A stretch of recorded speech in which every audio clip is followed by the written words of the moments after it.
बोलो जयकारा बोल मेरे श्री गुरु महाराज की जय। श्री सद्गुरुदेव भगवान की जय। गुरुमुखो, श्री आनंदपुर के हृदय सम्राट श्री परमहंस अद्वैत मत के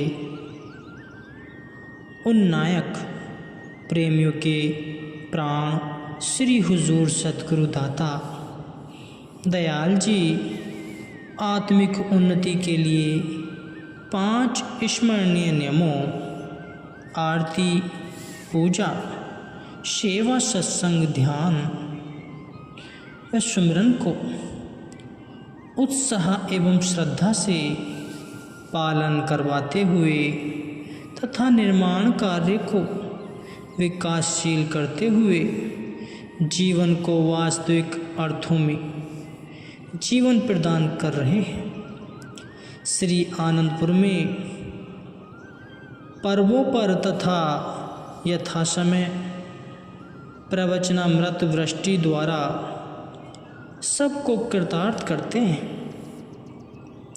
यहाँ केवल विशेष एवं महान पर्वों की एक झलक प्रस्तुत की गई है, जिसका श्रेय आपके श्री चरण कमलों की छत्र इच्छाओं में मिलता है। गुरुमुखो, श्री परमहंस अद्वैत मत का महान पारमार्थिक एवं जगत विख्यात केंद्र श्री आनंदपुर सत्संग आश्रम महापुरुषों की मौजों का साकार रूप बनकर वर्तमान समय में भक्ति, प्रेम, सत्संग, सेवा, दर्शन, ध्यान आदि गुणों से सुशोभित होकर विश्व में इस दिव्य आलोक को भरने में निरत रहा है।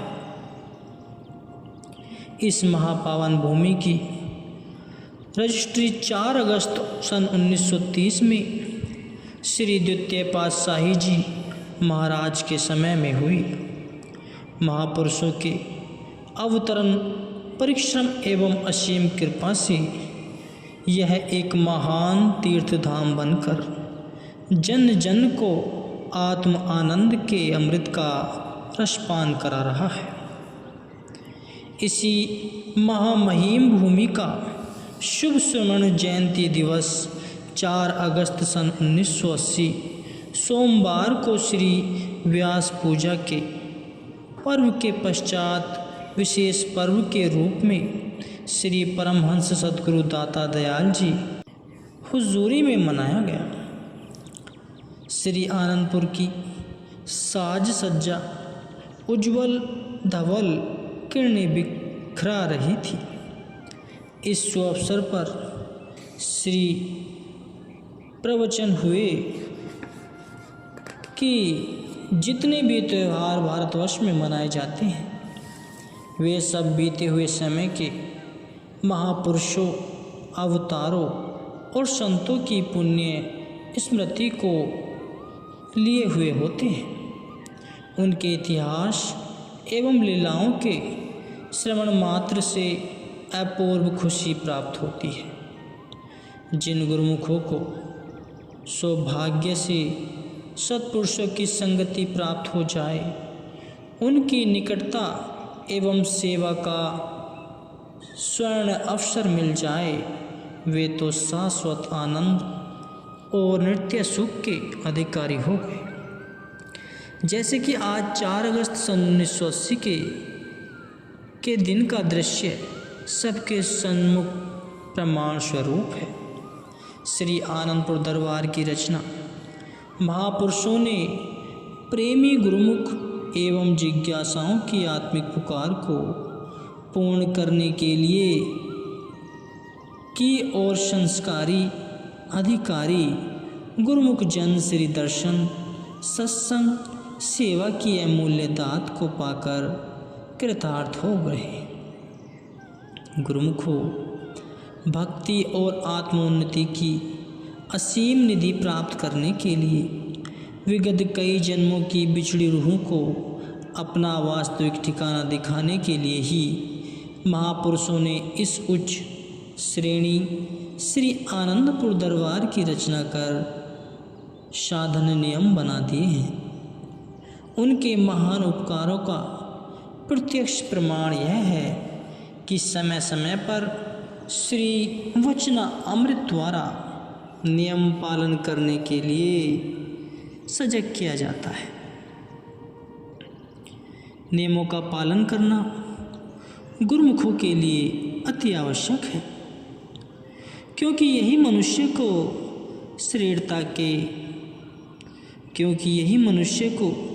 श्रेष्ठता के उस वास्तविक स्थान पर पहुंचाने वाले हैं जिसका मनुष्य अधिकारी है।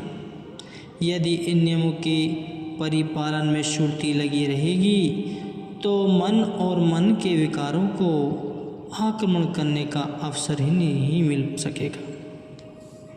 गुरुमुखों, इसलिए नृत्य, प्रीति, आरती, पूजा, भजन, सुमिरन, सेवा और सत्संग करते हुए भक्ति की कमाई करनी है और शब्द में सुरती को लेकर के जीवन के वास्तविक उद्देश्यों को पूरा करना है। इसी में जीवन का कल्याण है। इस प्रकार वचनामृत के पश्चात शब्द कीर्तन करते हुए प्रसाद बांटा गया और इसी खुशी के उपलक्ष्य में भंडारा भी किया गया।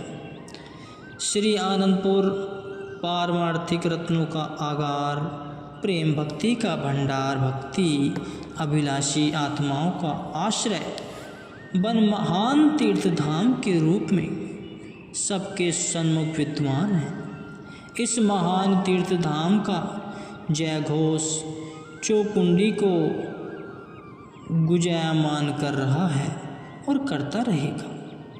7 फरवरी सन 1984 बसंत पंचमी मंगलवार को शुभ दिन श्री परमहंस अद्वैत मत के अनुयायियों के लिए महान एवं विशेष पर्व था। अमर सत्यता के प्रतीक, शाश्वत ज्योतिस्तंभ महापुरुषों के स्मृति दिवस इतिहास में स्वर्णाक्षरों में अंकित होते हैं। स्मृति दिवस पर उनका स्वरूप हृदय में अंकित हो उठता है। दिल में अलौकिक खुशी की अनुभूति, आत्म आनंद एवं मानसिक शांति से जीवन में उजियारा भर देती है। श्री परमहंस अद्वैत मत के द्वितीय जानशीन श्री 108 श्री स्वामी स्वरूप आनंद जी महाराज वसंत पंचमी सन 1984 को इस धराधाम पर अवतरित हुए। श्री सद्गुरु दाता दयाल जी, श्री पंचम पातशाही जी महाराज की हुजूरी में यह समारोह 7 फरवरी सन 1984 बसंत पंचमी मंगलवार के दिन श्री आनंदपुर में बड़ी धूमधाम से संपन्न हुआ। सहस्त्रों की संख्या में जिज्ञासु प्रेमी गुरुमुख भक्ति, सेवा, सत्संग एवं श्री दर्शन की निधि से मालामाल हुए। इस शुभ अवसर पर श्री वचन हुए कि नाम ही अमर, सत्य एवं अटल है। जिस गुरुमुख ने नाम की कमाई में चित्त जोड़ लिया और अन्य इच्छाओं को दिल में स्थान न दिया, उसका मानो भवसागर से बेड़ा पार हो गया। नाम ही नामी से मिलकर अपनी मंजिल मकसूद पर पहुंचा देगा। यह अमूल्य दात धन, सौभाग्य, वैभव अर्थात लाख करोड़ रुपए खर्च करने पर भी किसी बाजार या दुकान से नहीं मिल सकती। आदिकाल के नियमानुसार यह केवल सत्पुरुषों की संगति एवं शरण में जाने से ही प्राप्त हो सकती है। जैसे कि महापुरुष फरमाते हैं, नामो अमोलकु रत्नु है, पूरे सती गुर पाशी, सतगुरु से जे लगिया कड़ी, रत्नु देवे परगासी।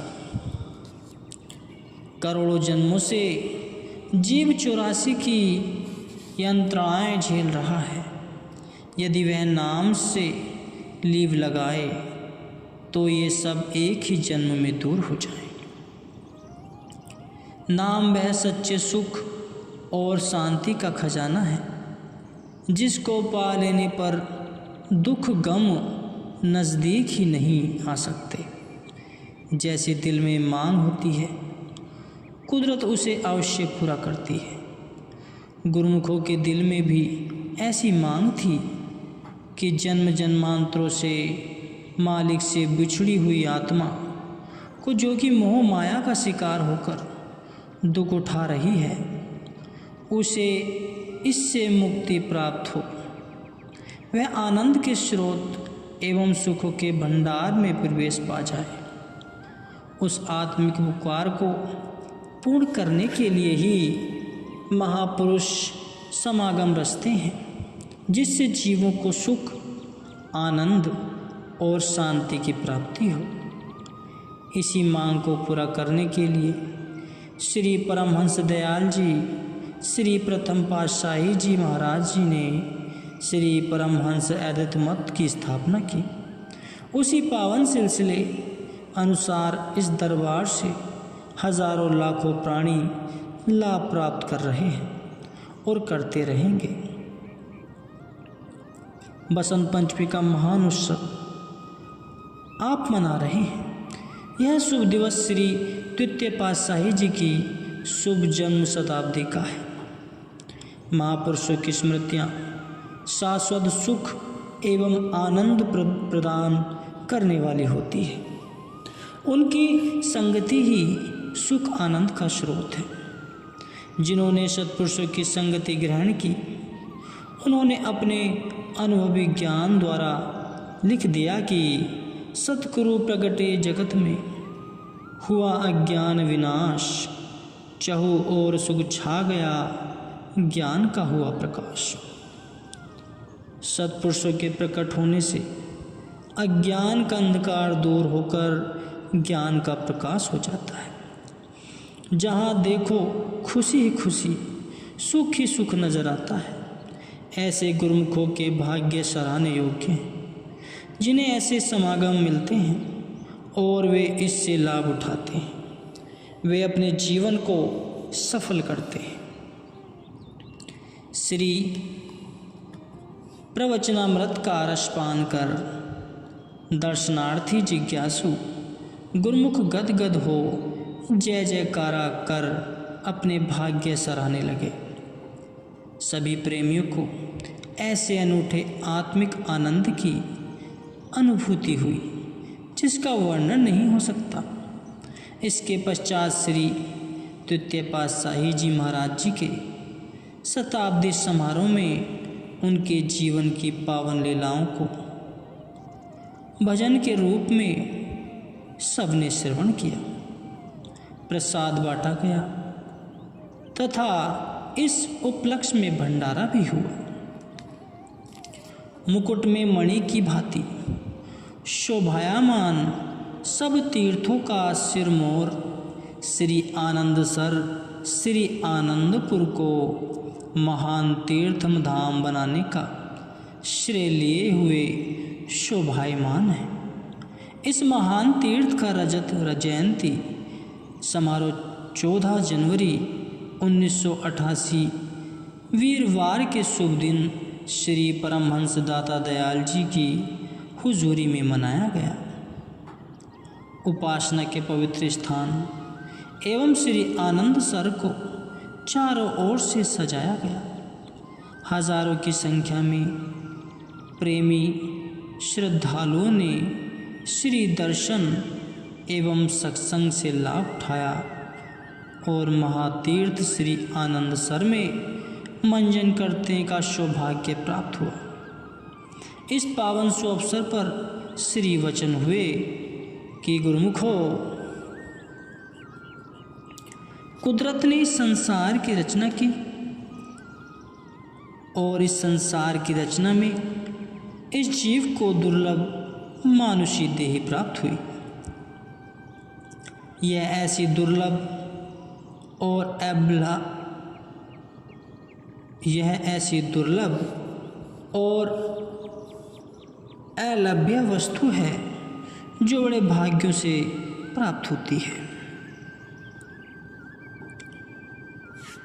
परंतु इस दुर्लभ और अलभ्य वस्तु की सही कीमत परख पहचान करने के लिए, इसका पूरा लाभ उठाने के लिए और इसके लक्ष्य को पाने के लिए संत सत्पुरुषों की अत्यधिक जरूरत पड़ती है, वरना यह दुर्लभ और अमूल्य वस्तु हाथ से निकल जाती है। जिनके पूर्वले जन्म के पुण्य संस्कार और नेक कमाई हो, उनकी मांग के अनुसार उन्हें लक्ष्य तक पहुंचाने के लिए युग युग में संत महापुरुष हमेशा अवतार लेकर आया करते हैं। यह प्राकृतिक विद्वान है कि जहाँ मांग हो वहाँ प्रकृति उस मांग को पूर्ण करने में तत्पर लग जाती है। गुरुमुखो, आपने महापुरुषों की वाणियों में सुना होगा तथा इतिहास भी इस बात का साक्षी है कि हर युग में महापुरुष आते रहते हैं। संस्कारी तथा अधिकारी रूहों को भक्ति पथ दर्शाने व उनको मंजिल पर पहुंचाने के लिए उन्होंने अवतार धारण किया। परंपरा अनुसार सतयुग में भगवान विष्णु, त्रेता में श्री रामचंद्र जी महाराज, द्वापर में श्री कृष्णचंद्र जी तथा कलयुग में परम संत कबीर जी, बाबा नानक देव जी आदि रूपों में अवतरित हुए। अर्थात हर युग में बिछड़ी आत्माओं को परमात्मा से मिलाकर उन्हें अपने लक्ष्य तक पहुंचाना है। गुरु को